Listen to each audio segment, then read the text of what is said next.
It's the Morning Star Drive 117.8. You soaring up with sky, now's the time, don't delay. I'm sitting in my ride and it's time to fly. So let's realign, just listen and fill your mind. Hey guys, how is it going? And welcome to the Morning Star Drive on 117.8.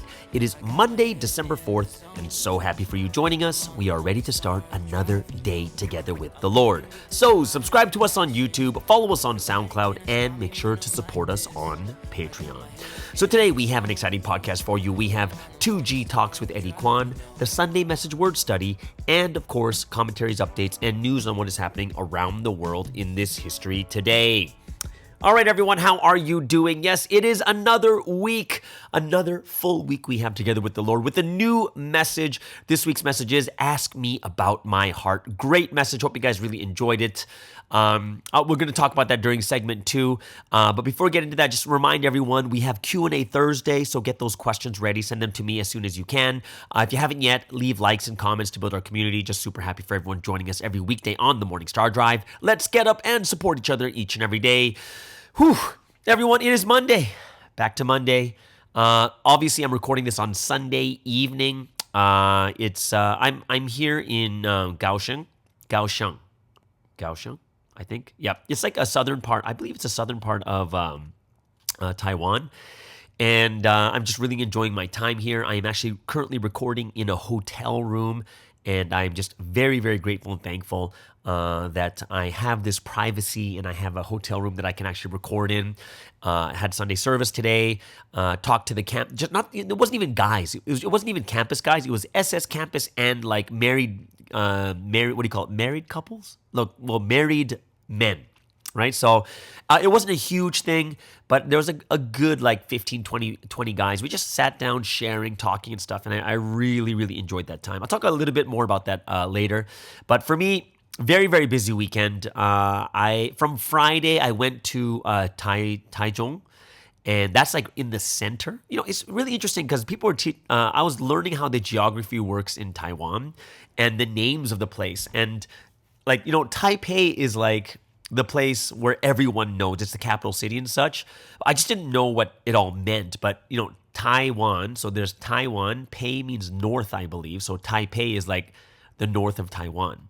You go to Tainan, I believe that is the south of Taiwan. And Taichung is the center. And I think there is the east, no west, but I think there's the east too, but I forgot what that name was. But I was in Taichung, which is the center of Taiwan. I went there on Friday, and I'm going to tell you guys, it was hard for me, mainly because Tuesday, Wednesday, Thursday nights, man, I was up until like 1:30, 2 a.m. doing these recordings and such because I should have done them a lot earlier during the day. But it all caught up to me on Friday. Taichung, I felt kind of bad because I was so tired as I was meeting these members and such. And I was so tired there. And then I came to Kaohsiung, and that first day I was a bit tired too. Like I had some sleep debt I had to get rid of. And by the time it came to Sunday, I was fine. Sunday was good. But Friday, Saturday, it was just a little bit tough for me, right? And, I have a bunch, like there's... You know, one thing I noticed about Taiwan, there are a ton of people that ran in the foreign countries, like a ton. So, like when I was in Taichung, I met a friend that I ran with in New York when I was head leading. You know, she's Taiwanese in New York, and then the person who's the AL in Kaohsiung, she is the AL that I also ran with in New York. So it was kind of like a New York like reunion while I was over there. And then I met some other people here in Kaohsiung, and it's like one of these like older sisters. She's like, "Oh my gosh, you know, I met her like in 2006 or 2007 in Australia. I didn't know she was all the way over here." And you know, people's sisters and brothers. I'm like, wow, there's like so many connections of Taiwan to the foreign countries, right? And you know. It's very interesting because the two members I met from New York, they were two people that really, really ran hard. Like we were like running together all the time. They were key members of the church when I was there as a head leader, and I noticed this in the past too. And I'm not. Don't get me wrong. What I noticed was that There are so many Asian members that make great impacts in the foreign countries. Like they ran really hard. They were like running harder than anyone else. And it wasn't even their country kind of thing, right? And when I think about all the people I ran together with in like say America, Canada, Australia, all around the world, right? Most of the ones that really, really ran hard, like I'm not talking about who's better. It's just the ones that ran hard, most of them were Asians. Most of them were Asians. And in my head, I was thinking about, I was like, wow, it's so true. There were so many Asians that ran really hard all over the world, right? And they were just visiting a country. They were just students in the country. And yet they were like sacrificing their own livelihoods to run hard in those churches, right? And I thought I was thinking to myself, like, why was it like that? And, if I were to really oversimplify, I could just say that, people might say like, oh, Westerners don't really run very hard and Asians value the history more. Like, some people will say those types of things. But then a couple things that I thought that came to my mind. And, there's a lot of people in Taiwan listening, a lot of people in Malaysia and stuff like that too. And there's a lot of Americans. Like Americans is like the number one group of people that are listening to this. So you guys I want to get your feedback too. And remember, this is when I was running. And the last time I actually ran in America, Canada and stuff like that too was like 4 years ago. Right? And I've been doing it for 21 years for that amount of time. But interesting thing is this. One of the reasons I think there are more Asians running harder is mainly just purely to do with numbers. It's just ratio, right? So let's just, there's probably going to be a ratio out there like in every country, maybe 1 in 15 or 1 in 20 are really really run hard. 1 in 15, 1 in 20, okay? So basically, if the ratio, let's just pretend is 1 in 20 to make it simple. If there are 50,000 Asians and you take 1 out of 20, there's going to be hundreds of people, right? And if you look in the Western countries, there aren't that many. Because think about just to give you an idea of the size difference between Asia and Western countries. Like the two churches I visited in Taiwan, the first one was the Lord's Victory Church. That has 700 members, which means it has more, there are more members in that one church than all of America. Because America has 450 around there, 450, less than 500. That one church in Taiwan has 700, which means that church is basically almost double of American Providence. You know what I mean? So if you just think about sheer numbers, there's going to be far more people that run hard in Asian countries than they do in foreign countries. So that's the first one I think for sure. The first one for sure is ratio. There are more people running. There are just more sheer number of people. Like even the church I went to today in Kaohsiung, right? Huge church. Like I was sitting in the back and I feel like I'm very far away from the speaker because it's so far back. There's 400 people in this church, which is almost the size of American Providence. So the two churches I visited is combined is 1,100 people, which is probably the size of the entire Western countries combined.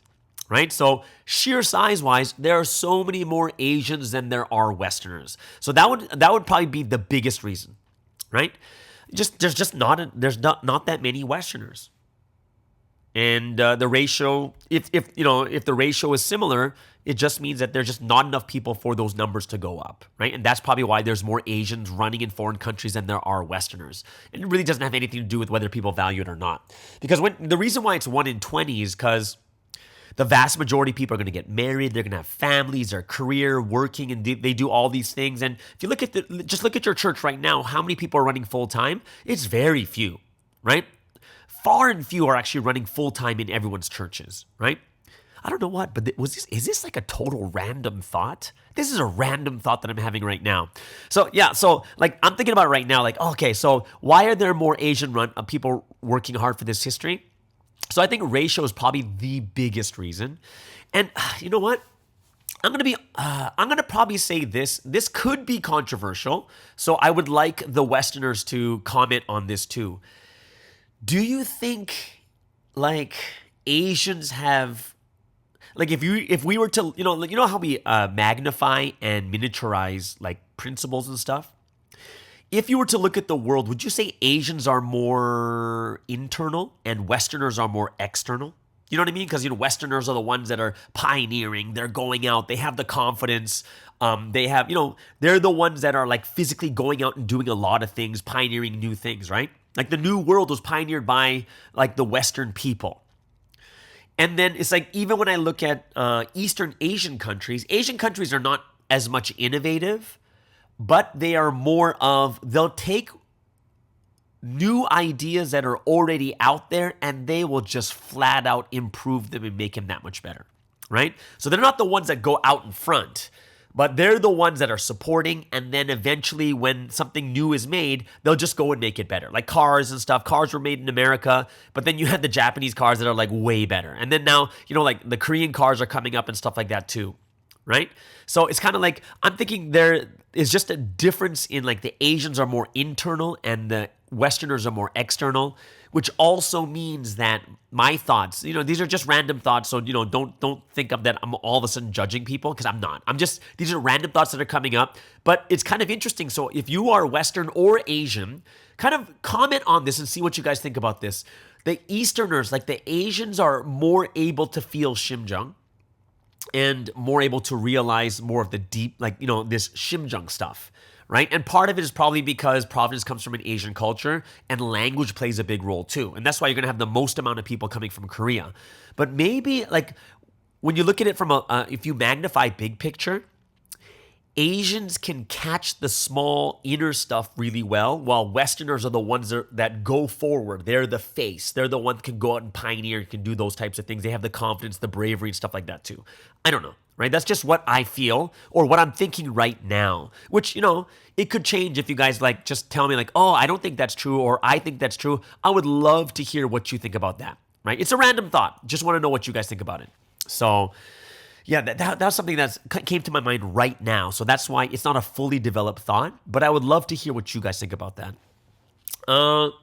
Something else that I've noticed, and it's something that I'm starting to realize again, is like going out with members. I forgot how exhausting it is. Exhausting not meaning they make me tired, but it's just a lot of energy to think about everyone around you, right? So like I'm going to visit these churches and such, and they're asking me to speak or just to share something with like the young kids, or the young kids, like the campus and the SS, they come like say, they come with me to do certain things, and then I can feel the expectation. They're nervous. They don't know what to say to me. They feel kind of awkward, stuff like that too.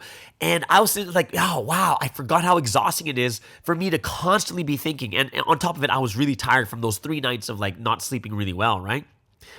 And it was like, man, it takes a lot of energy to be in this type of situation for a long time. And I like I told you, Friday, Saturday, I was tired.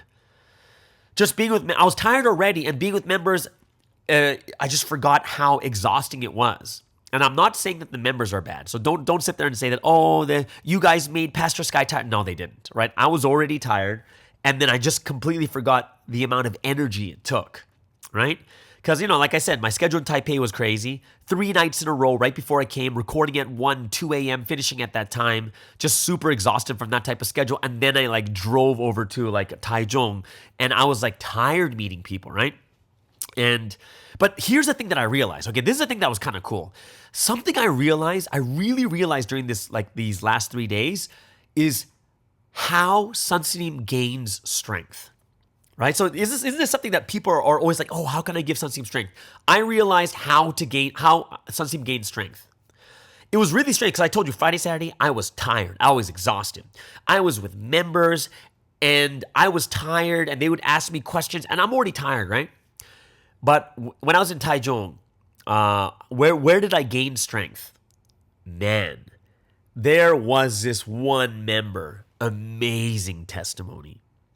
And when I heard his testimony, when people were testifying about this person, all of a sudden I was jolted with energy. I was awake like, whoa, who is this guy kind of thing, right? And this one member I met, he's like a blessed family right now, but he's in charge of the males. And I was taught, his story was crazy. This guy has evangelized like 22 people. And we're kind of all like, what? 22? And then I think it's like all guys also. And even though I was tired, the moment I heard this guy evangelize 22 people, I'm like, huh? And I gained strength out of nowhere. I was so curious, like, how'd you do that? oh, is it harder now or before? Like I started asking a bunch of these. I just woke up from that. I just gained so much strength. So interested in his story, what he did to evangelize that many people. What was the hardest thing that he went through? Like I was just asking him questions because I was just so impressed, and I gained strength from this guy's testimony and all these people testifying about him, right? And, it wasn't just him. I'm meeting other people. They're testifying about how, like one of these guys, second gen, he's the last he's the only campus member left because, in this one church, like after all this, the kerfuffle that happened in March. Kerfuffle is a total old word, so I just aged myself there. But it's like all this stuff happened. The male leader left and took like everyone with him out of Providence, but this guy remained. I was like, wow, that's inspiring, right? And, when I started talking to these people, I'm like, wow, this is where I gained strength. Like, this is where I gained strength from this. Even though I'm tired, I can imagine that Sunsim will gain strength in this dark time too, right? And it was amazing just hearing how God is protecting people, how some people take action on the word, how these people are just going out. And there's such a big connection that, you know what it is? I don't know exactly how to say it, but it's like the person who evangelized 22 people, he did it. He actually did it. And because he did it, I can actually ask him questions like, how'd you do it? What was happening here? What happened here? What happened here? And it was awesome, right? Just hearing his testimony, it gave me strength. So when I listened to that, I was like, oh, that's, that's how, Sunsim gained strength too. He could be so tired, but then someone can come and just give an amazing testimony of putting the words into action, evangelizing a ton of people. And I can totally see in that moment, Sunsim will gain strength because that's what happened to me. Now, the next day, I went to Kaohsiung, right? And that's near the south, okay? And there was like a blessed family, took me out. They told, and, I went out for hot pot and stuff like that too. And we're just talking, and I'm not tired at that time. I'm not like tired as I was the day before. But, we're eating really good food and stuff. And then all of a sudden, he's a doctor, and he's like, starts to tell me his testimony. It was crazy inspiring. Like, this person is very successful, very wealthy, everything else right now. And you can overlook these things and just think that, oh, maybe they had rich family or this, and this. No, this guy was made by God. Like, you hear his story, I'm like, what? It's crazy. Like, I couldn't get over this one point because I was thinking like, wow, if anyone else was in that situation, could they do the same thing? So this guy's trying to be a doctor. He wants to get into surgery, right? And, the part that really inspired me, like there's two parts. His own professor in the medical professor, because he's going to be a doctor, he said that he goes to him and basically says, you are not good enough to be a surgeon. That's what the professor said to him. So he's like, try something else. So, this is the professor that's going to pass or fail you. And this person already thinks that this member is not enough. Like they're not going to make it. So this person started, helping out in the children's hospital, helping these kids out. And, he just really had a heart to take care of these kids that were struggling in the, like they were sick, diseased. And he would do his best, and he just really had a heart for these children. He would bring church members over to sing. They would sing praises and pray, and he just really had that heart to take care of these kids. And guess what happened? Like, this blew my mind. One of the nurses that he was he's volunteering at this place here. One of the nurses' husbands is the chief doctor in charge of this, the surgery that he wants to do. Mind-blowing. And this woman was so moved by this doctor and how they treated, the heart that he had for these children. Even though he said, I don't think I can do it, she's like, my husband will teach you. We just saw this guy's heart, right? Volunteering when didn't have to do it, how much effort he's putting in for these children, and just says, this is the type of person you need. And that's how he got into to like the surgery that he wanted. Like, I was so mind blown because think about it.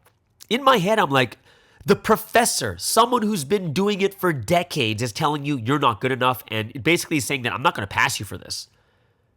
Your dream is gone. And I was like, wow. And then, like, where do you go next? He doesn't know what to do next, but he gets a heart for these children. He's taking care of them. And he meets the right person at the right time. And one of the nurses' husbands is the chief doctor for that surgery. And I'm just like, oh, that's so mind-blowing. And that's how he got into it. And this is the second part that was so mind-blowing to me. So mind-blowing, I was just like so inspired listening to what he was saying. And basically, he's trying the surgery out, but his hands are like, they're nervous and shaking. He doesn't have the steady hands for it, right? Especially for the type of, surgery, you need steady hands, like the microsurgeries and stuff like that too. I was sitting there like going, so he's like, yeah, I was nervous. I couldn't do this. I couldn't do that. Oh, I really couldn't do it. So I was like, what'd you do?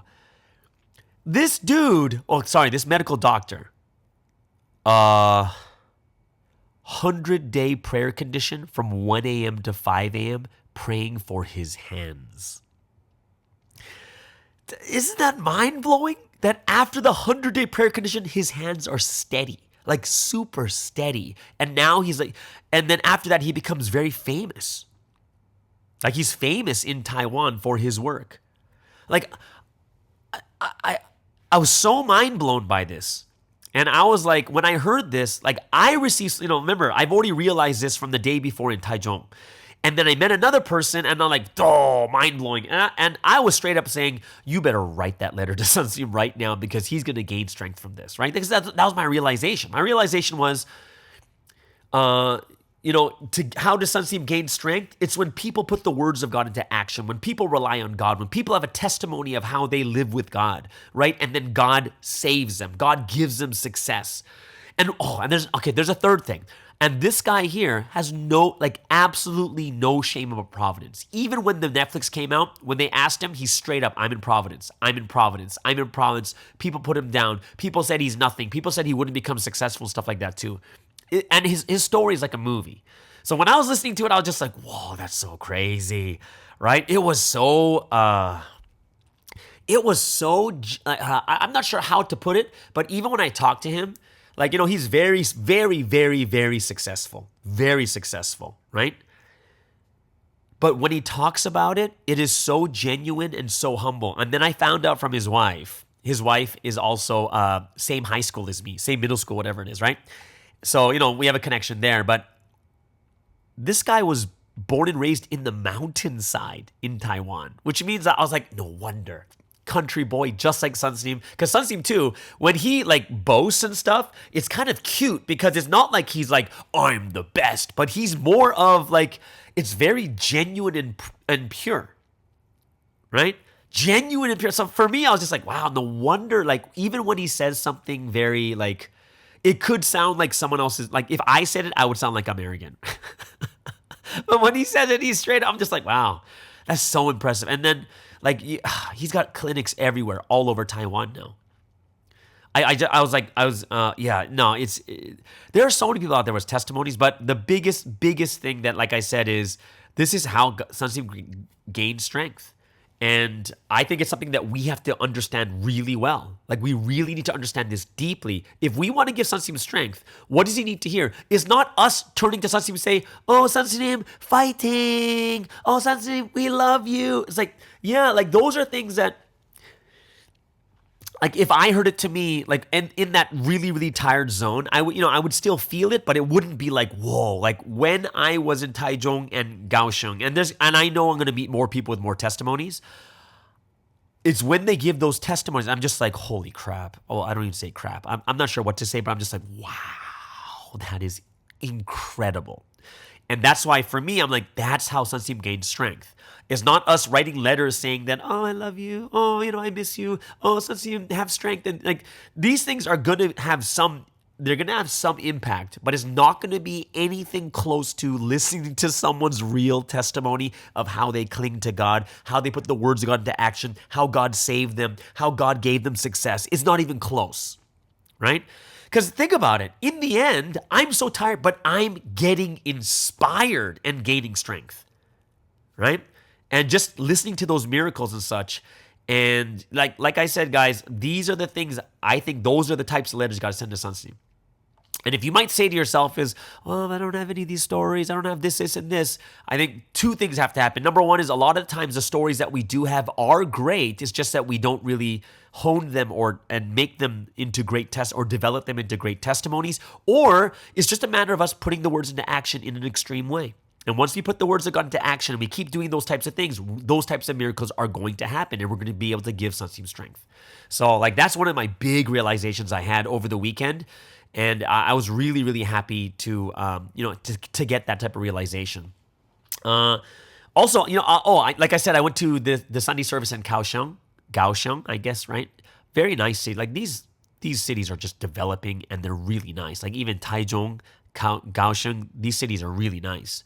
The Kaohsiung church is called the Lord's Great Eternity Church, something like that. It's a very, very interesting name because I've never heard of this name before. Great, like a cool name, and the way that they did their church, they have it's really, really nice, really big, about 400 members. Like I said, it's the size of pretty much the size of American Providence. But I was listening to the pastor here. Pastor's very powerful. Like I can't understand a single thing she's saying, but very clear. Lots of good gestures, and I was like, wow, it's like really powerful, like the way that she performs the sermon. So like I've seen 2 sermon delivers right now already. So I've seen the Lord's Victory Church, and that pastor there is very fatherly, right? Like very fatherly. Like I feel like the Father is talking to me, talking to my heart, and it's kind of a melting feeling, and it's kind of funny because that's the guy, and the guy's giving the more comfortable feeling, and then I came down to Kaohsiung, and the woman gives a more powerful, authoritative feeling, right? So it's very interesting because each preacher has like a different type of what do you call it? Different type of characteristic when they preach too, but it's different and it's good. Yeah, different and good.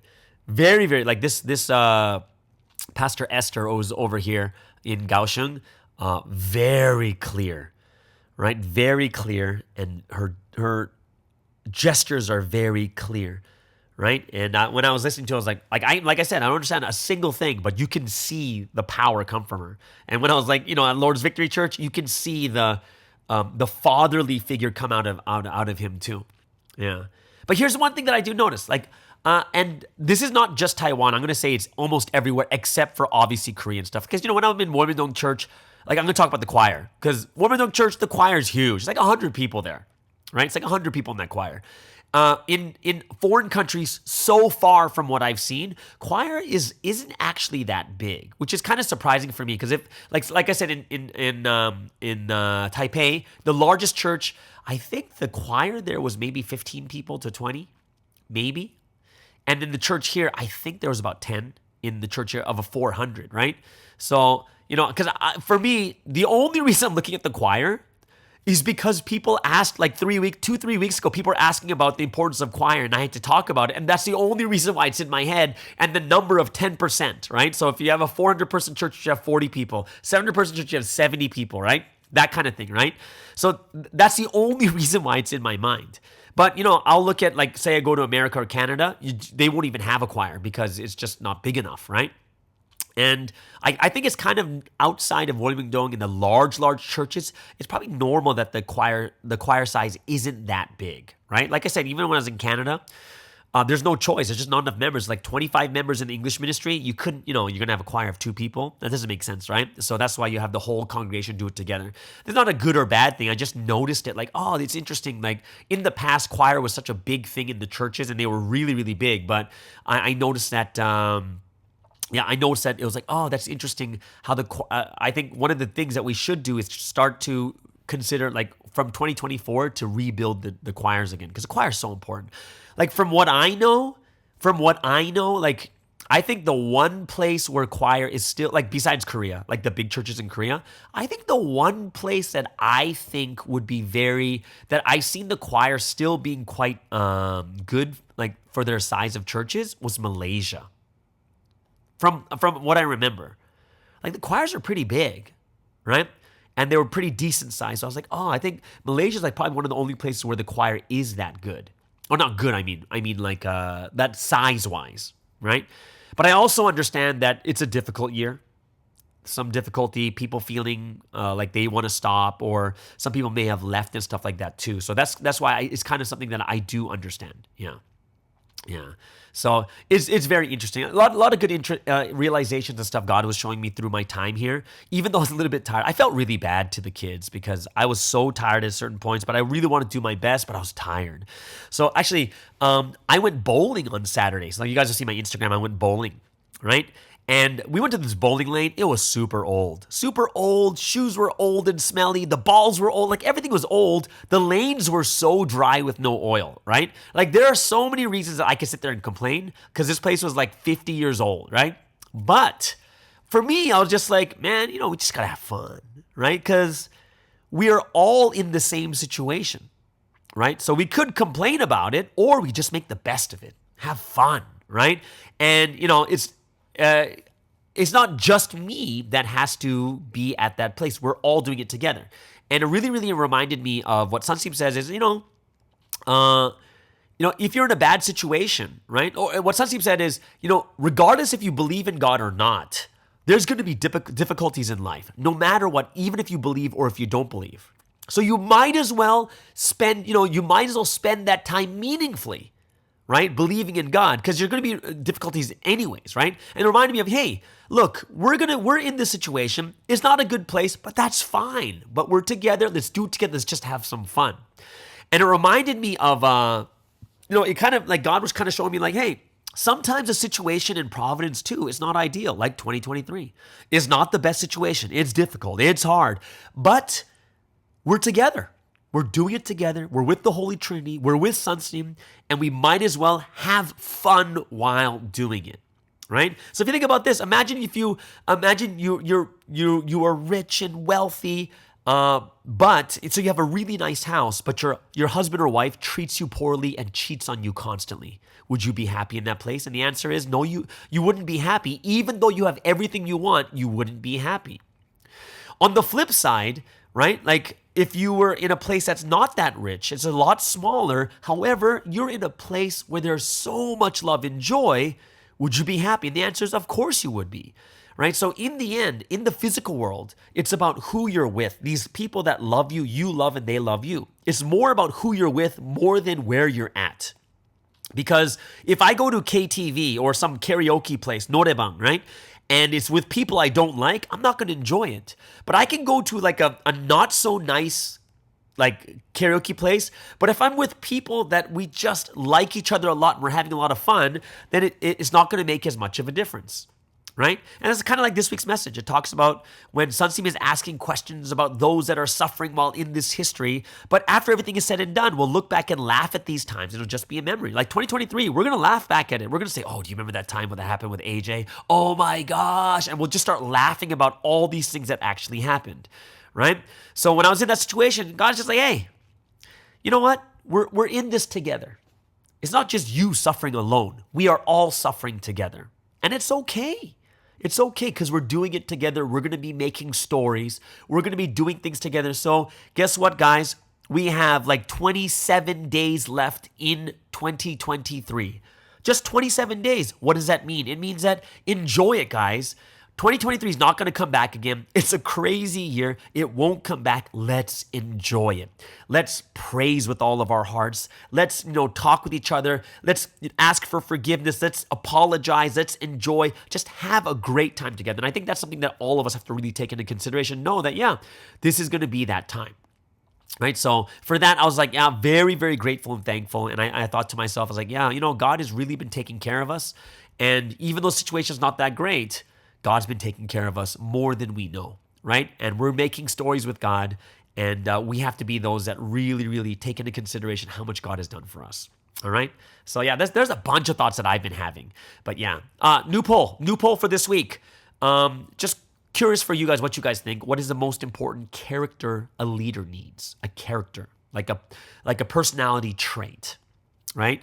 And I put 5 answers there. I put patience, kindness, perseverance, humility, and courage. And of course, all of them matter, but which one do you think would be the most important one in your perspective, right? And I got these traits from 1 Corinthians chapter 13, right?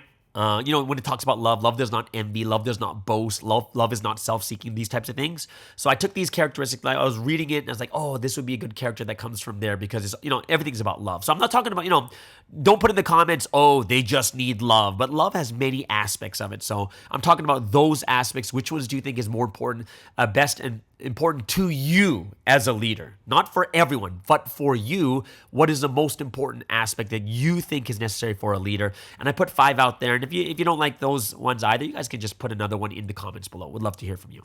Okay? All right, before we go into the Sunday Message word study, let's first get into the new song.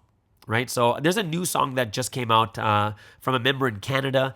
This is originally from Zinni, Dr. Zinni. She also does Health is Happiness. Great song here. Well, she made the song, and it's going to be sung by Steve Handy, who is also Canadian. This is an all-Canadian team. The song made by Canadian, sung by Canadian, and on a Canadians podcast. Yes, I am Canadian. This is an all-Canadian team song. Tell me, guys, if you like it. Put in the. This is a brand new song, just came out. Zinni is a doctor. She has a baby. She basically has zero time. But she still has time to praise God and make music for God. All the production, all the music, everything is there. And she sent me 2 songs, but I'll play one of them today. All right? So this song, right, for 1 second. There's 2 songs. I'm going to make sure that I play the right one. All right? So this song is called I'll Repay You. I believe this one's called I'll Repay You. Okay? So, yes, before we get into the Sunday Message word study, let's start with the first break of the day.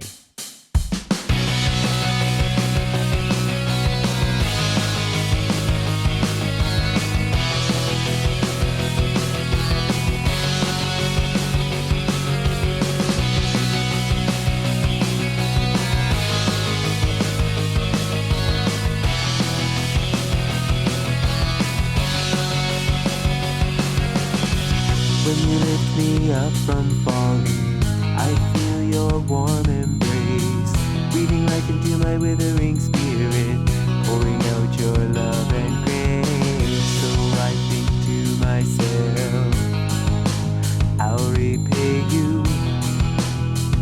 Ooh, oh. You pulled me out of darkness so many thousands of times. You gave me strength and courage, everything that I need in life. Look at all the countless blessings, I'll repay you. Ooh, oh.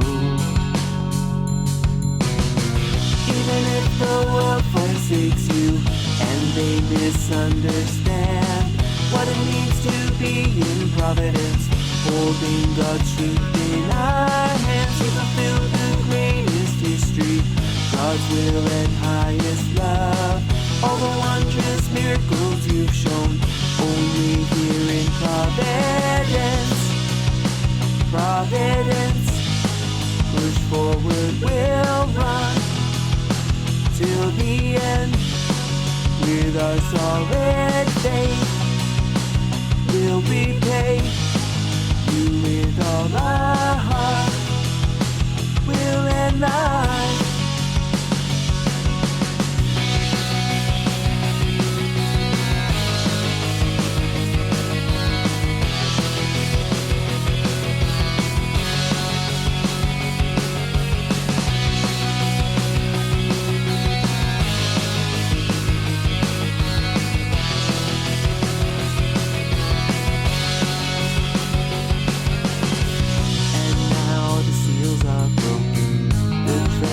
Now revealed, you've shared his highest wisdom, valued secrets of how to live. Looking back at all the memories, I'll repay you. Ooh, oh. Even if the world forsakes you and they misunderstand what a blessing it is that you're here, acting with God hand in hand. We receive the greatest rapture, we've gained eternal joy. This is God's final history, never will it be destroyed. Providence will shine our brightest light. For your dreams, your word fills the earth. Yeah, we'll preach, gain all that you want to achieve. Even if the world forsakes you and they don't understand, we're more than proud to be here, holding God's truth in our hands. We fulfill the greatest history, God's will and highest love. Your words, your precious providence, we'll cherish it till the end. Providence will stand till the end. Providence will live with our God. Providence, love God with our heart, will and life.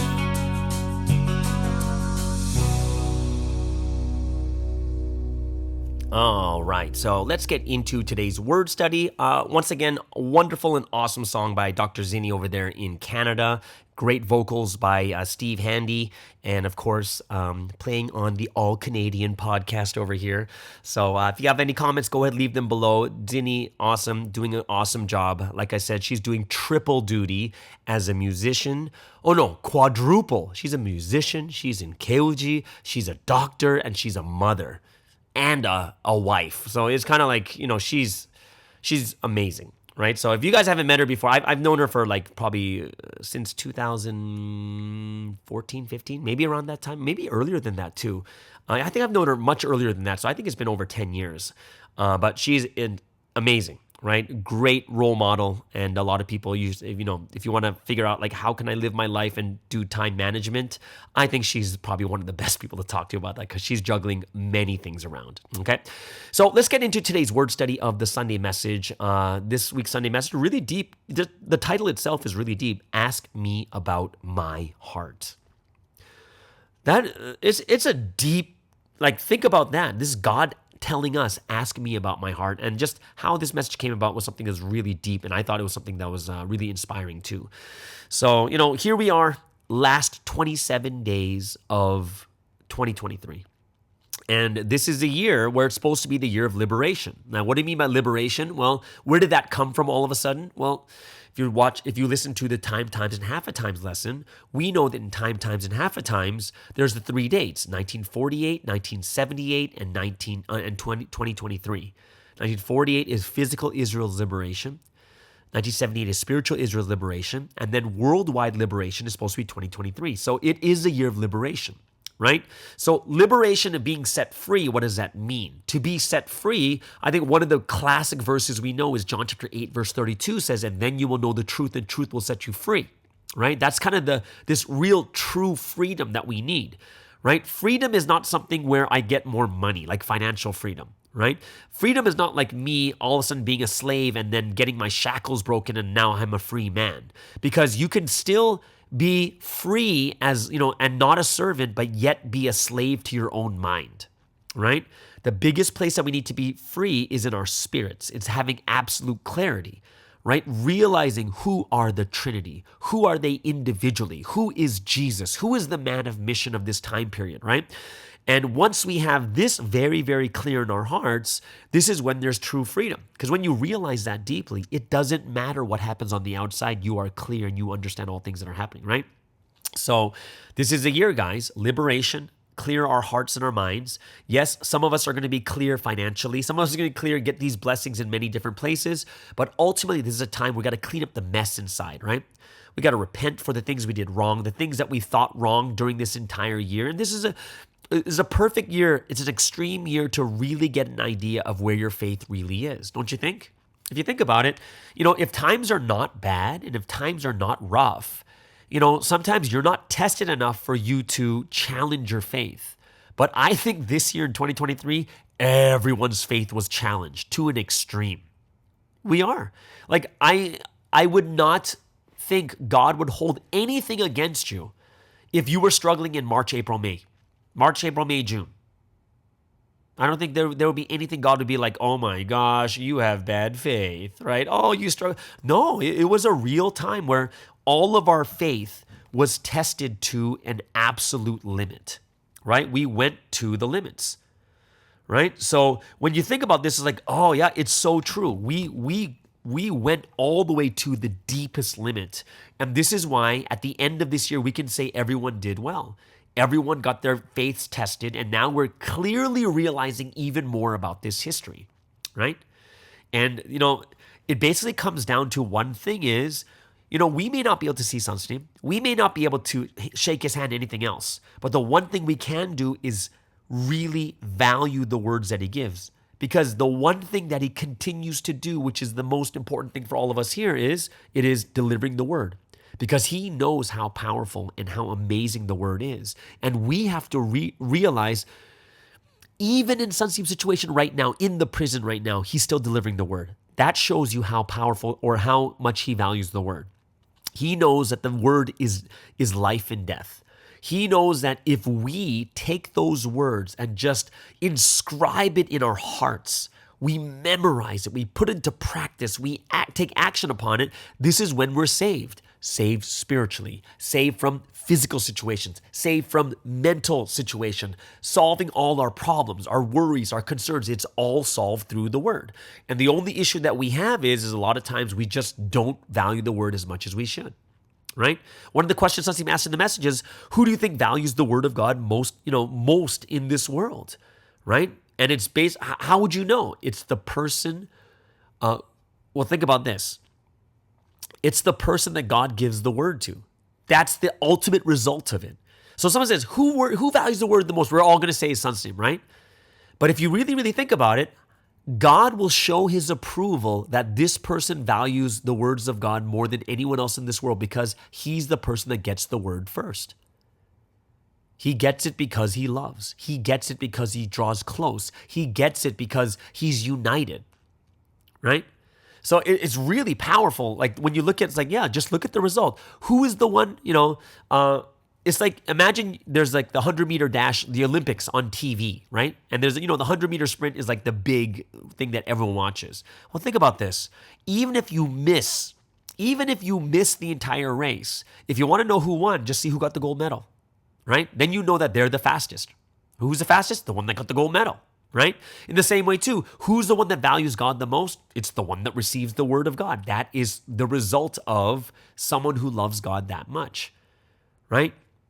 So yeah, it was a great introduction. I love the introduction. It was something I looked at and said, yeah, that's for sure. We have to be those people it was very, very clear what the message was saying at the very beginning, right? So, it's the word. Who loves God the most, right? It started off with liberation, clearly knowing the Trinity, right? Jesus, the man of mission, right? And, knowing who loves the word the most or values it the most is the one that gets the word, the one who loves the most, right? And then it's up to us to value that word even more too, right? So what was in the first video? What was it? It was a Vietnam video, right? The story that, most of us, we almost, like probably 99% of province knows this, except for the new people, right? Where it's like, love him, when he almost died, right? And it's one of the big realization there is, who can save you in that situation? And if you listen to the full story on it, Sunstein has a gun pointed at him. And when you hear the full story, guess who the first person he called out to was? The general. Because the general in the army said, if you're ever in a difficult time, call me. But even in that situation, Sunstein's like, general? But then, can the general save him in that situation? Absolutely not. And then he called his mom. And he's like, oh my gosh, mom. But can the mom save him in this situation? Absolutely not. And only finally, when he said, God, the only one that can help me is God, then he gets the inspiration to love him. And this is when he was saved, right? All your blessings, all the misfortunes, everything, what's it determined by? It's determined by the word, whether you put the word of God into action or not. Adam and Eve received the words of God. Do not eat from the fruit of the tree of knowledge of good and evil. The word was already there. The problem was whether they listened to the word, whether they put the words into action or not, which determined their destiny of whether they would be blessed or go through misfortune. Right? That's how powerful the word is. The word is so big when you think about just Christianity and religious history. The word is so powerful and so big. Right? It's that big that if you listen to the word, you're saved. Right? You listen to the word Jesus delivered, you believe, you're saved. That's how big it is. You believe in the word, you're saved. And what does the word say? Believe in Jesus, right? And if you think about it, what's even more powerful?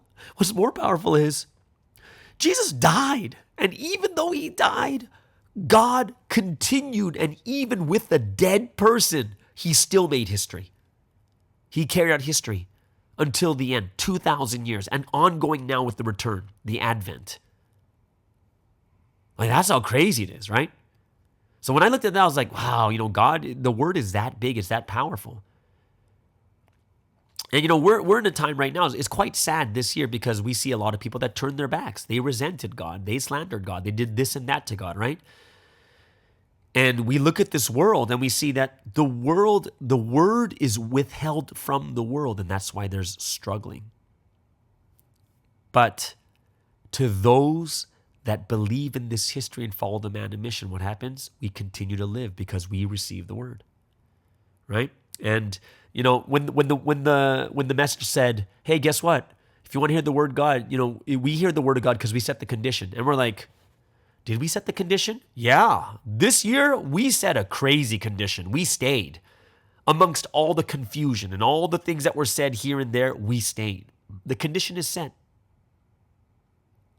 And of course, like the message did say, there, even in Providence, there are some who don't value the word. Even though they're given the words of God, they don't value it, right? But we have to realize, wow, all of us here who are listening, we've really, really set the condition for the word, right? The rest of the world is in the famine of the word, like it says in Amos chapter 8, verse 11, right? But in Providence, crazy as this is, even though Sunseam is in that place, we still get the word. We still get the word. Like, think about this. Like, this is something that I never thought about that deeply, but Sunseam was giving us a parallel. He says, remember after Malachi, there was 400 years of silence before Jesus came, but during those 400 years of silence, what was there? Nothing. There was no word. Not even a prophet was sent at that time. It was zero. It was silent. It's like God didn't want to talk to you. You have to wait until the man of mission comes, which means that, think about this.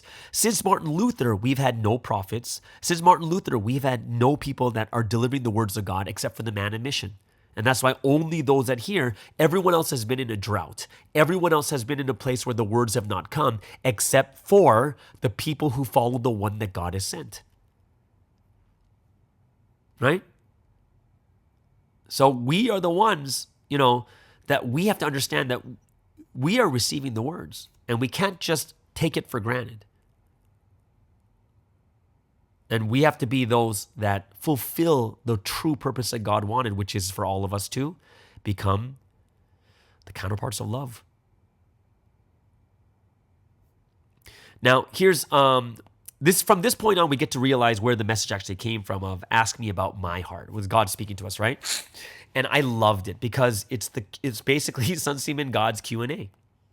Asking the four major things all have to do with the same major subject. The fall. Why didn't you destroy Satan so it didn't happen? Cain and Abel. Why'd you let Cain kill his own brother when Abel was the righteous one? Saul and David. Saul was tormenting David, but David was the true person that was, What about Jesus? People opposed him. Well, instead of just letting them oppose, why don't you just come down and say, God goes, "This is my son. Stop messing with him." And then everyone would be like, "Oh, it's God. Oh my gosh." And they would all follow Jesus. And what was God's answer? He said, "Ask me about my heart." Right? Because just like people, a person's heart contains their will, what they want. You have to ask that person about the reason for doing what they did. Right? We're basically God's telling Sunseam, "Hey, ask me. because I know my heart and will. Right? Yeah. We know. So they know their heart, so we need to ask them. Only God's the only one who fully knows about these things and no one else, right? And this is where Sunsteam starts to ask a ton of questions. Great questions too. And these are all things that come up from this year, right? Like, what was the first one? Like, there's when you look at the good, righteous people in the world that love God, believe in God, they have joy, but they can still be harmed at any moment by the wicked people. Satan can use wicked people to come against us.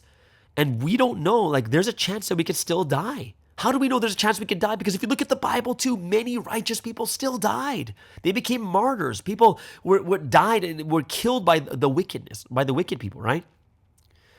And if it's like, sometimes he was just saying the things that's kind of like, it's in our heads, but we just never say. It's like, hey, look, there's people out there with good faith.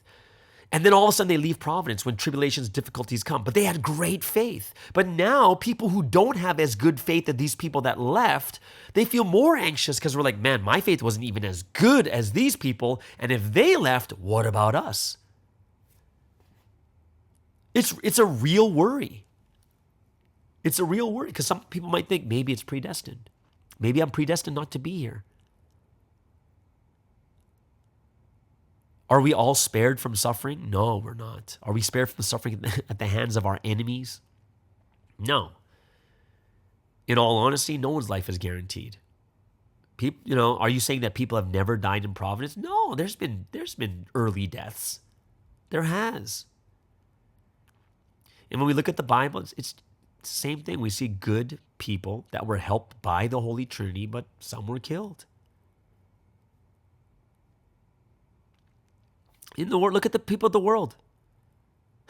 It's like I talked about this a little bit before when I met ex-members who are doing really well financially and stuff. It's like, look at the people in the world. They live well without going through harm or injury. And here we are suffering. They're living comfortable lives, but we're not. They're kings and queens and billionaires, academics, celebrities, whatever it is. But we're suffering. We're the ones that believe in the Almighty God. We're the ones that go through the suffering. We go through hardships and worries and tribulations and concerns that never end.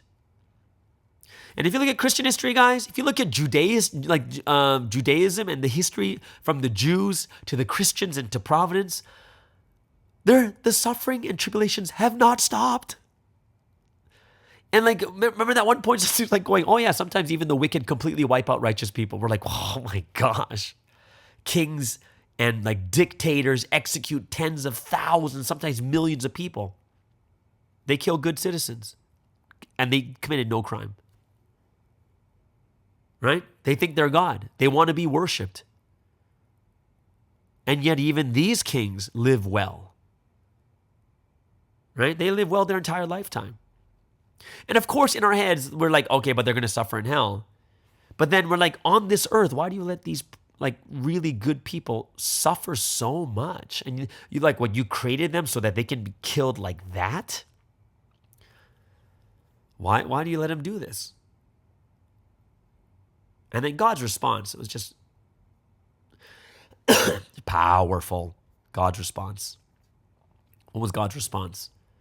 He said, I have set my will for people and have taken action in the most ideal way for the benefit of men and the benefit of myself. Your thoughts are different from my thoughts, and my thoughts are higher than your thoughts. I, God, cannot help and guide a person thinking only of that one person.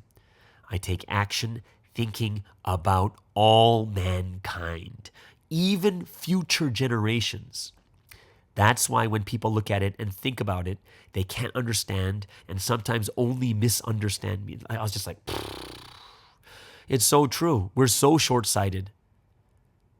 We only see the difficulties right in front of us and we say, oh, but why did this person leave? And we kind of misunderstand God. We think that God doesn't know. Why doesn't God help me? Why God didn't help this person? And it's true. God can't help you thinking only about you. God has to help us thinking about his entire history and you inside of it. It's way different, right? And it's kind of like, when it makes me think about parents too, the way parents say no to a child and the child is so upset because right now they want something, but the parents know that no, in the future, it's going to actually be a really bad habit and it's going to hurt you in the end, and they'll say no. And that's the right thing to say because they're thinking about the future, not just what's happening right now, like a child.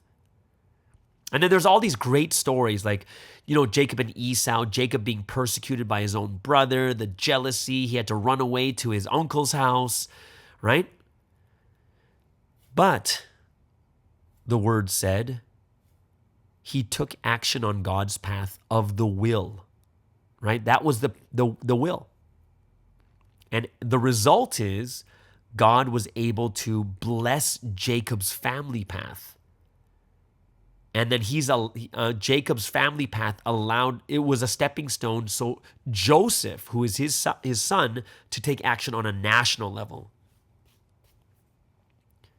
Joseph too, hated by his brothers, his stepbrothers, right? Jealousy.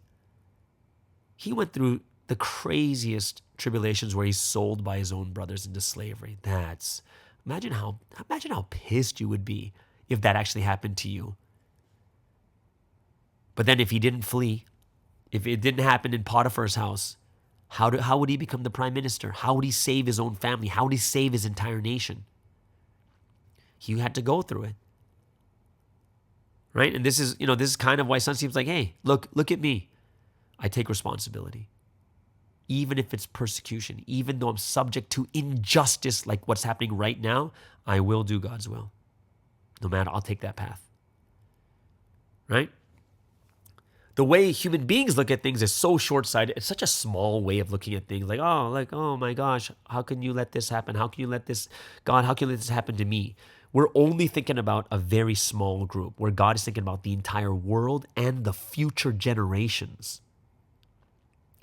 Joseph had a will, right? And the people who were treated wickedly were judged later according to their actions. But Joseph stayed the course. And what happened?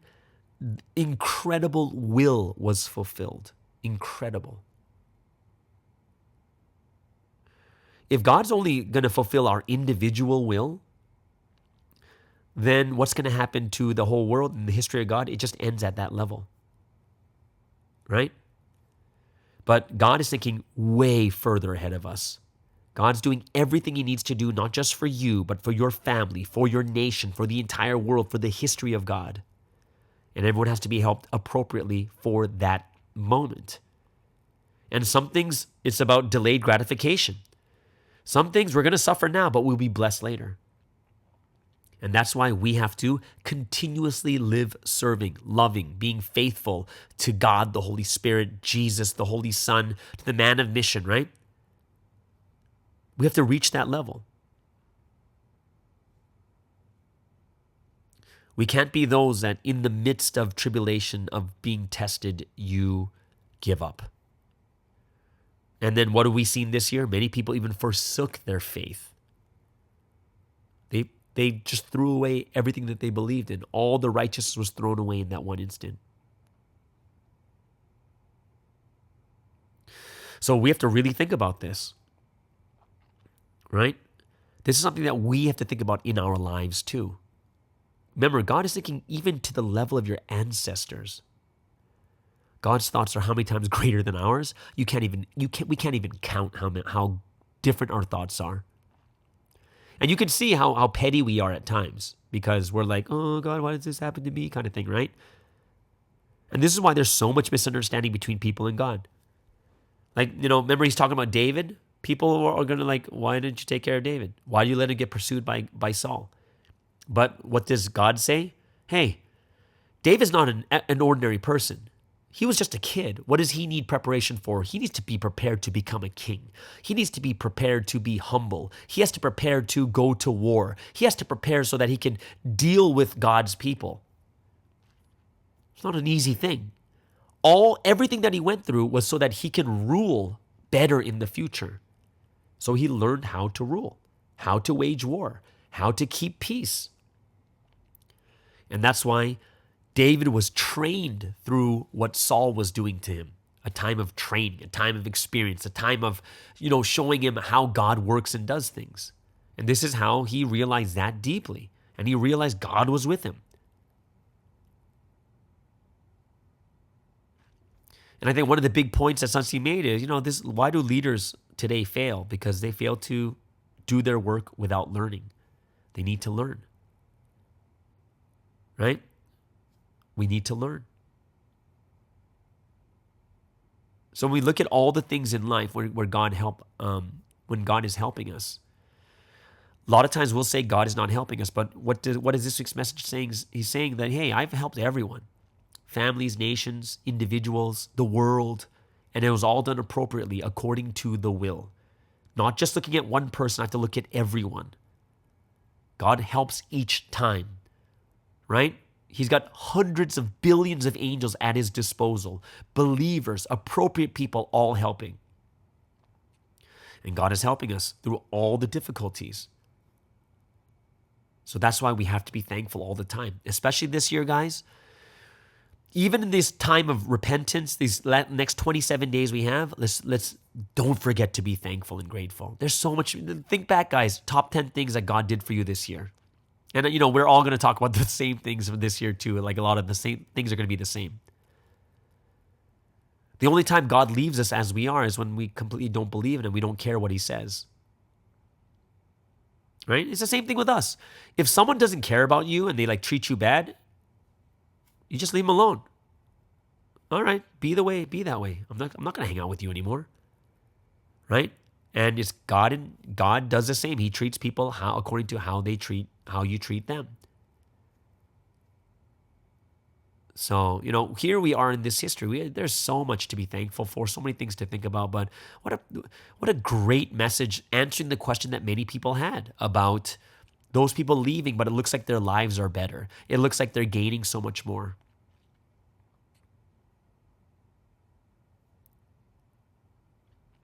Yeah, I was really, really thankful for this week's message. So there's a one point there where something seems like what the message says, hey, guess what? Sometimes the will is being fulfilled and no one knows what's going on. Like even the man of mission has no idea what's going on. No one else knows.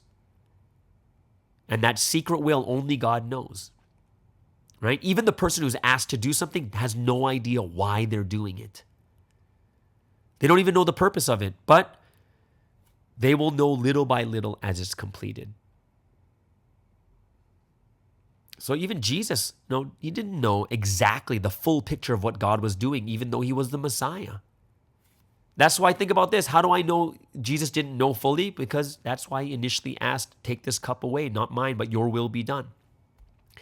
And the one that's kind of scary is when he said, yeah, sometimes the will, you're still not going to know after 10 to 30 years. Like, oh my gosh, that's so crazy because you have to wait that long to find out what's actually happening. Because some things are a lot bigger than we know. So the bigger something is, the longer it takes. So you might be 30, 40 years before we understand, that's why God did this. It's kind of like Warmyongdong, right? Some even thought it was just going to be a retreat center, but eventually became God's palace. Went through all the struggling and the pain and everything else. But we only realize after it's done. Only after it's done, which is kind of crazy when you think about that, right? So, that's what we're going through right now. So I hope that all of us too, like that one of that final messages Sunsi was giving us, that's why you got to make yourself. You got to make yourself. Make your faith like Warmyongdong.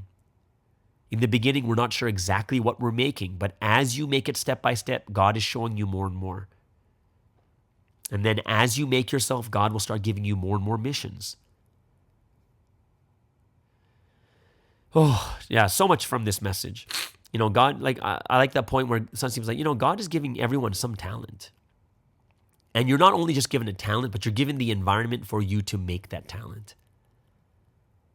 And according to what you do with that talent, God's going to use you or not use you, or what level he's going to use you. And that's why make yourself every day, right? Make yourself every day. Yeah. I hope that everyone gained a lot from this week's message. It was really, really good, really powerful. Is there anything else I'm missing? There's probably some points that I'm missing too, but that's probably like the biggest points I was going to make, right? The righteous, they are trained and learn through, the things they experience when the wicked come against them.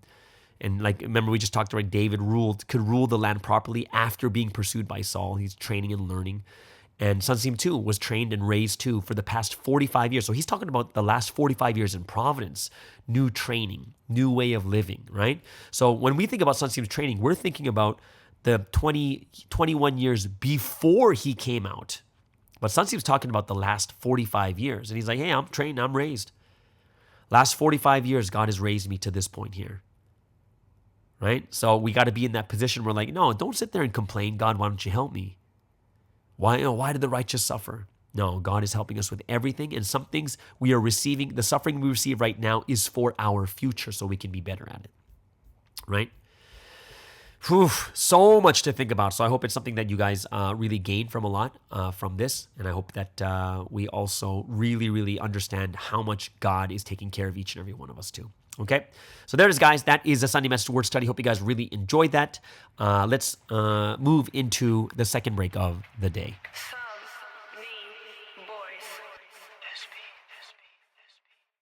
If this love breaks, then everything shatters. But I won't get it to that point, so it doesn't matter. I pray my love will never fail and my ashes make you smile. You're the reason why I'm singing all about you. This waterfall, love is pouring out.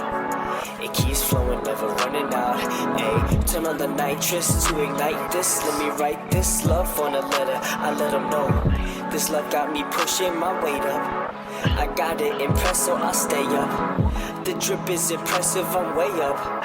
My love is unchanging, I'm next up. My love is like a waterfall, it's endless. My love is like a waterfall, it's endless. Oh, you are one, and it's you and me. Oh, you are one, and it's you and me. I poured out my love endlessly like a waterfall, so this waterfall love won't become dry, no. It won't change, no. I won't let you go. You're the only one I want now, so close. When you put your heart determines where you go. It's just a matter how you said it. Wanna let you know that it's only set on you. For it to come true, I can never put you second long as I'm with you. My love is like a waterfall, it's endless. My love is like a waterfall, it's endless. Oh, you are one, and it's you and me. Oh, you are one, and it's you and me.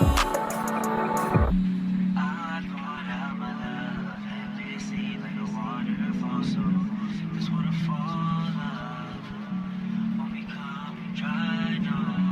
I poured out my love endlessly like a waterfall. This waterfall love won't become dry. It won't change, no. It won't change. I won't let you go. I promise. It won't change, no. I won't let you go. I won't let you go. My love is like a waterfall, it's endless. My love is like a waterfall, it's endless. Oh, you are one, and it's you and me. Oh, you are one, and it's you and me. Ooh. Okay, so let's move into the final segment on this Monday. And of course, we have 2G Talks with Eddie Kweon. And today he will be talking about a specific section from the Peace Soccer book. But he's also going to talk about getting petition signatures and how we sometimes face things we don't want to face. Right? But I hope you guys will really enjoy this. Once again, this is Eddie Kweon doing such an amazing job each and every week. Please welcome Eddie Kweon over there in Hawaii. I think he's still in Hawaii. This is 2G Talks. Hello everyone, welcome to another week's episode of 2G Talks, specifically talking about peace soccer. I hope that you guys have been having a great week, and I think great in this context can mean many things, right? It doesn't have to mean that everything is pleasant. I don't know how everything is for you guys, but as we all know, it's December, right? It's December of 2023, and so I won't speak on behalf of everyone, but it's feels like it's a very busy time. Like it's definitely been a busy time for me, and I see the importance and the necessity of the word even more, because in all of these very small things, I feel Satan rearing up and trying to take away lives and trying to take away, whatever it is that we're trying to do and the things that we've gained this year. Right, like in a small moment, like in for one example, like if we have a conflict with our brothers and sisters, even if things were really good and we've been building and working on this foundation for the last 11 months, in the 12th hour now, when we're supposed to be seeing the light of day, we can instead descend into darkness instead. So I see that we really have to hold ourselves firmly to the word and really put it into practice. And so related to that, there were some things from my last week's reading of Peace Soccer that I think were very insightful. In a way, this really kind of connected with me with last week's message about repentance and about sin and about like Mary Magdalene and Joseph and the like be kind of fulfilling things according to our uniqueness. And so I hope that this is helpful for everyone. In a way, this might seem kind of contrary to what Mary Magdalene's story was about. But one of the last chapter that I read for Peace Soccer, it was talking about coaches. Right? It's talking about like why coaches are necessary, like what the coaches do, and stuff like that. And so like when thinking about why there is a coach, one of the things, something you said many times, is that the coach kind of determines everything, right? The coach is a person who goes around and observes everything from the outside, right? He observes all of the players. He observes all of the situations. He observes everything that's going on with both his team and his opponent's team, and so. He does this because they need to determine whether a player being in a certain place is appropriate or not, right? Like to see whether we should take this guy out or put this guy in, and like if there's a new player that came, like should we put this guy in? So the coach constantly watches everything, and something he said that he looks and looks again, and so he said the players are always conscious of the coach, right? And and to some degree, like there's kind of a fear of the coach too, and this is necessary too, because that like there needs to be cohesion in the efforts and the group efforts of the team, right? So if you catch the coach's eye like in a good way, like something that you did is shown in a good light, then you can be placed higher. But if you catch his eye for something that you did bad, then you will be replaced with a different player or a different person, right? And coaches are typically people who were players themselves or who have a lot of experience, so they have a lot to teach, right? And then one of the things that he said in 1988 in October 17th was that a game without strategy ends up conceding more goals. And so he said when you first try to learn soccer, so when you're like not as experienced, you don't really know what you should do, right? Like for those of you at home who like watch some shows or anything like that, like I've been watching Ted Lasso, and it's about soccer coaching actually, right? So on this team, it's a pro team in the UK, but what they do is they have a star player who's really good, but at the beginning he doesn't prioritize the team, and so he kind of prioritizes individual glory. So even though he's good in this sense, he doesn't really know what he should do in terms of the team. And so he was saying that the manager or the coach was also a player, so they have all of this experience, so they have a lot to teach, right? They like, of course, in terms of playing too, but playing together as a team, and coaching in this way is something that's like absolutely critical. And so leading into this, he said that the biggest reason why a coach is necessary is that the coach can see things from the outside, right? He said that a player that is kicking the ball doesn't know very well, but if you see from the outside, you see very well, right? And they can say you shouldn't be there and you should go over there. And yes, this may seem contrary. Like pretty much what I'm getting at is like, like we need a coach, right? And the coach is likened to Sonsingnim and likened to the Trinity, but sometimes it's also likened to the head leaders as well, right? And so he kind of spoke about that as well.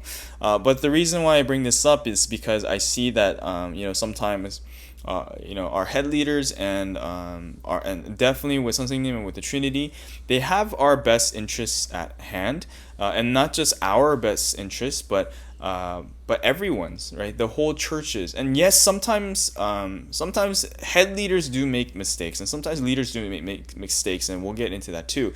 And so this may seem contrary to the Mary Magdalene story, but it's not, right? Because we have to shine according to our uniqueness, but we also got the message that we are the body parts, right? We're not the head, so we do have to heed the words and the lessons and the guidance of the head, right, to do our mission properly. And so at this time, like through the message, if you feel that there's something reaching out to you, this is actually in line with the Mary Magdalene story and the Joseph story too. If you're like, if there's something that you should be doing that you're not, if you're going in a direction that you shouldn't be, then it's something that you should absolutely fix, and you shouldn't be there, but you have to go to this place instead. I think a story for me related to this, I mean, I've been speaking about it the last few weeks, but we've been going out to get petition signatures, and I hope that everyone's been having a good time doing that too. I know for many people it can be nerve-wracking, but like even this last week, it was so amazing because on Wednesday after pre-dawn, both me and the minister that I'm staying with here, we kept both getting this feeling that we should go out to get signatures. And at first we both wanted to fight the feeling, so neither of us were bringing it up to each other. But then I was reading the word, and I read this peace soccer book. I read parts of what I was sharing just now, and I was like, should we be going? Like, do we need to go? And I kept having this feeling. I kept having this inspiration. So I was like, maybe it's the Holy Spirit telling us to go. And so I really didn't want to, but and looking back on it, it's something that I definitely needed to, right? So then afterwards, after reviewing the message and things, like I asked the minister, like, hey, do you think we should go to the college campus here to go get petition signatures? And he was kind of taken aback because he was having the same kind of inspiration, but he also didn't want to bring it up. So in this way, it was something that both of us needed to do, but we were both trying to fight against the inspiration. But then, after listening to the word and making up the mind and reading through peace soccer and kind of like making ourselves bolder, we went to the college campus, and we really didn't have a lot of time because we kind of like, in like this, we kind of like put it off a little bit, right? And so we went out, and we only had like maybe half an hour or a little longer. We also set condition there because this is a college campus that Sonsingnim himself visited and lectured at too, which is quite amazing. So we were there, and in a very short time, it's not that we got a lot of signatures, but the people whom we asked, like a majority of them said yes, and they were very gracious, and they were very helpful, and the whole experience was like very like emboldening because like we were kind of facing something that we were dreading all day, but when we did it, it turned out much greater. And it was so amazing because we went to pray at one of the auditoriums that Sonsingnim like lectured at, and on the way I saw this like large group of guys, and they all seemed very chill, but one of the things I've learned like clearly from going out to get signatures this time around is that you really can't judge people from the outside. Like some people look like they're going to be helpful, but they're actually more wary, and some people who like when you look at them from a distance, like I don't think this person would sign it. Not only do they sign, but they're just like so helpful, and they just want you to do well, and they're like, I really wish you luck with what's going on. So there's so many times I've been taken aback. So it's been really this kind of a clear example that don't just judge a book by its cover. But anyways, but they did look kind of friendly from the outside, so I was like, might as well give it a shot. So we prayed, and after I went back, I went to go look for those guys again. But while going to look for those guys, there were like two other guys like sitting down, and it was like two Korean guys actually. And so at first I was like, like when we've been going out to get these signatures, I've been like kind of casting aside like any reservations, and I just go and ask. So even with these Korean guys, I just went and asked, and it was so funny because they were the first two people that we asked, and like I was showing them. I print out the short form of the petition because I kind of like walking them through it like really quickly, like in less than a minute or so. So I was like walking them through it, but even before I opened my mouth to explain a lot, he saw the first guy. He saw the name of the Korean president, and he was like, "Oh my God! Like I hate that guy. Yeah, I'll sign your petition." So he had no idea what the petition was even about, right? But then like he just saw the Korean president's name, and I don't know, maybe he thought this was a petition to ask for the removal of the president or whatever it was. But then like, even his friend was kind of taken aback. He's like, "Hey, bro, like they didn't even explain what the petition is." And he's like, "No, it's okay. Like if it has the president's name on it, then I'll sign whatever it is." So yeah, it was quite confusing, but it was in line with the very like emboldening thing, and it was like very different. And so I was really grateful for that experience, and he got his friend to sign it, and we just had a good conversation with them. We didn't really talk about the case too much because I don't know, the guy seemed like he had a very like clear position, so he didn't really care. So we just talked about their schooling and stuff, and since I graduated, I gave them some advice, and I was kind of wondering if I should try to see if any of them would learn Bible study, but I think I'll pray about it and see if we can run into them again. It is maybe a big college campus, but I've seen familiar faces repeatedly, like the times I've been there, so maybe we'll run into them again. But yes, so that was one of the things that we saw. And so the other people that we asked, yes, same thing, like they were all very helpful. Oh, and actually kind of continuing that story, when I went back to the original place where like the group of guys were, they were gone.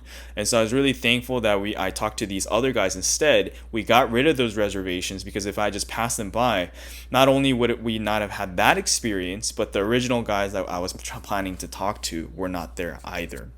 And yeah, so that's kind of like what it is that we have to do, whatever body part you are.